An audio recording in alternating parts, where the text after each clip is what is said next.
The following video addresses the maintenance and repair of the LF876V MasterSeries backflow prevention assembly from FEBCO.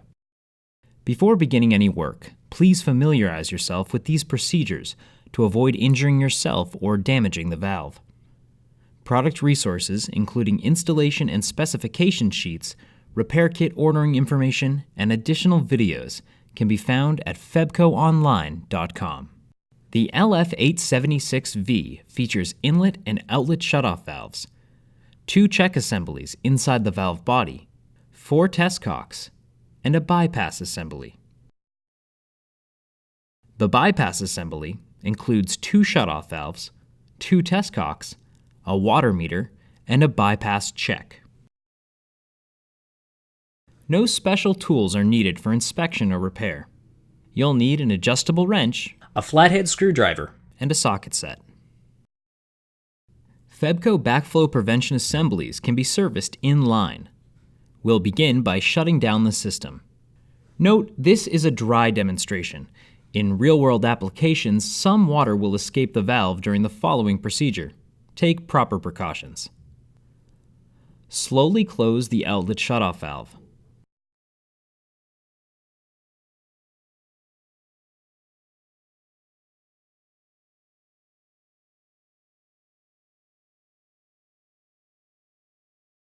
Slowly close the inlet shutoff valve.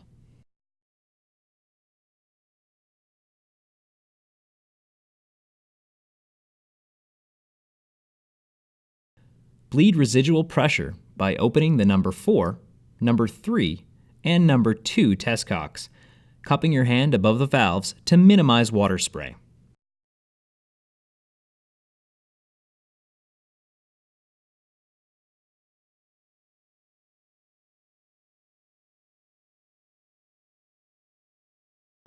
Disconnect the bypass connector.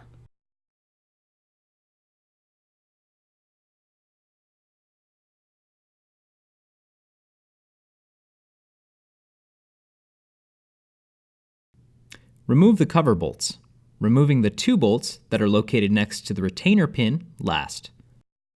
Note that there is some preload on the cover from the spring pack, so use care and caution when removing the cover.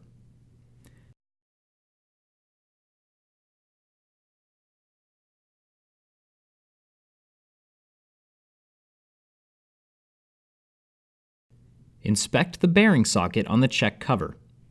Excessive wear, cracking, or other apparent damage indicates replacement of the bearing socket is required.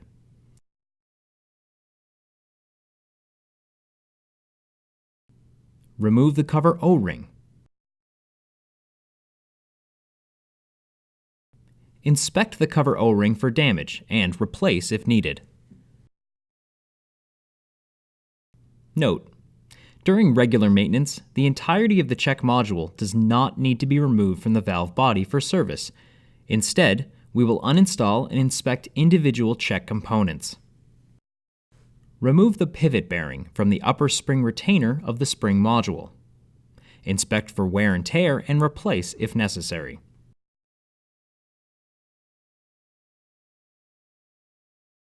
Remove the spring module for inspection. The spring is held in place by a load pin and 2 retaining clips.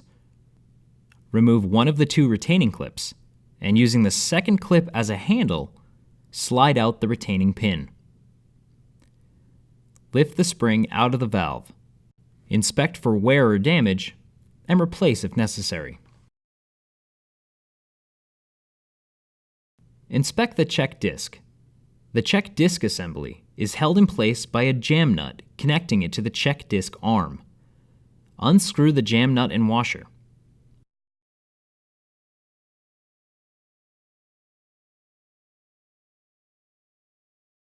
Lift the check disc arm and carefully remove the check disc assembly.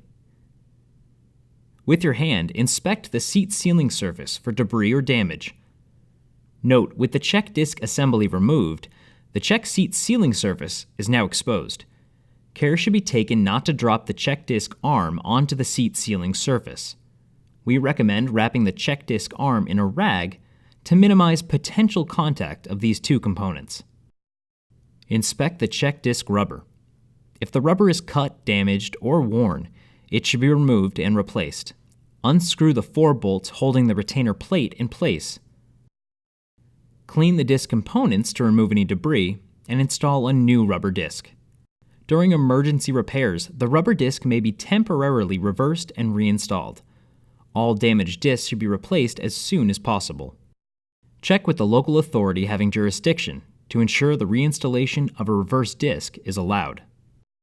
If the check sealing surface is damaged, the seat will need repair or replacement. The seat should only be removed if the arm or seat ring appears to be worn or damaged. To remove, disconnect the 4 lock nuts on the exterior of the valve, holding the seat ring in place. Carefully lift it from the valve. With all the check components cleaned or replaced as needed, it's time to rebuild. If you remove the seat ring assembly, make sure to properly reinstall and lubricate all O-rings, including the stud and main sealing surface. And evenly tighten the 4 locking nuts. Do not over-tighten the lock nuts. Reconnect the check disc assembly to the arm by rethreading and tightening the jam nut and washer. Note, when the jam nut is tight, the check disc is designed to wobble. Reconnect the spring assembly by replacing the load pin and retaining clips.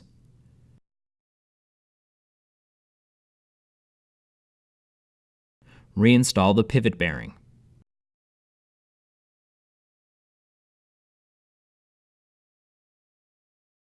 Replace the cover O-ring, lubricating as needed. Reinstall the cover, aligning the pivot bearing to the bearing socket and the retainer pin to the retaining pin hole. Rethread the bolts in a cross pattern, starting with the 2 bolts on either side of the retainer pin.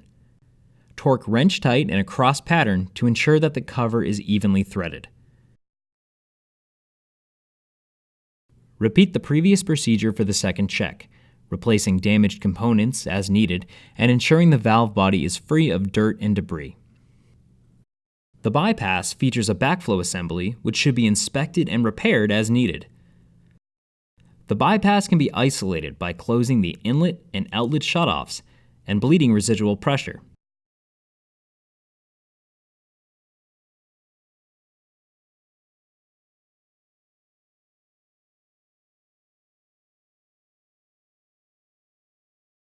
Using a wrench, remove the valve cover.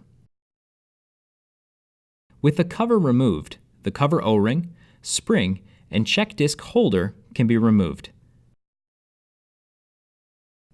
Carefully remove the check seat. Inspect and clean all check components and replace as needed if damaged. If the check disc rubber is damaged, it should be removed and replaced. However, during emergency repairs, the disc rubber may be reversed and reinstalled. Damaged discs should be replaced as soon as possible, and local authorities should be consulted to ensure the reinstallation of a reverse disc is allowed. To rebuild, reinstall the check seat, ensuring it's properly positioned in the valve. Replace the check disc holder, spring, cover O-ring, and cover, hand tight plus a 1/4 turn with a wrench.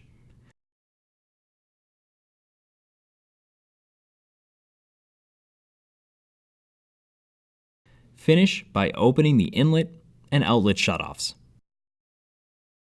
Once both checks have been inspected and reassembled, it's time to restart the system. First, reconnect the bypass connector, hand tight, plus a 1/4 turn with a wrench.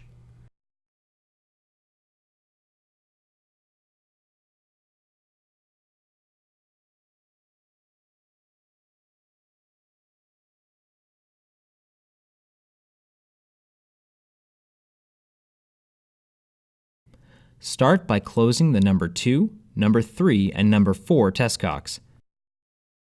Slowly open the inlet shutoff valve halfway to allow the valve to fill with water.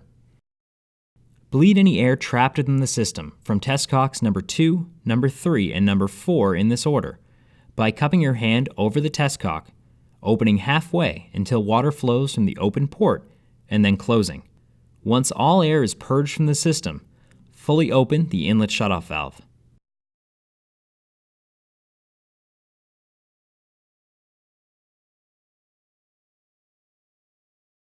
Before opening the outlet shutoff valve, Check with local governing code requirements prior to reactivating the backflow assembly for system use. For more information on the MasterSeries backflow prevention assembly, head over to FEBCOonline.com.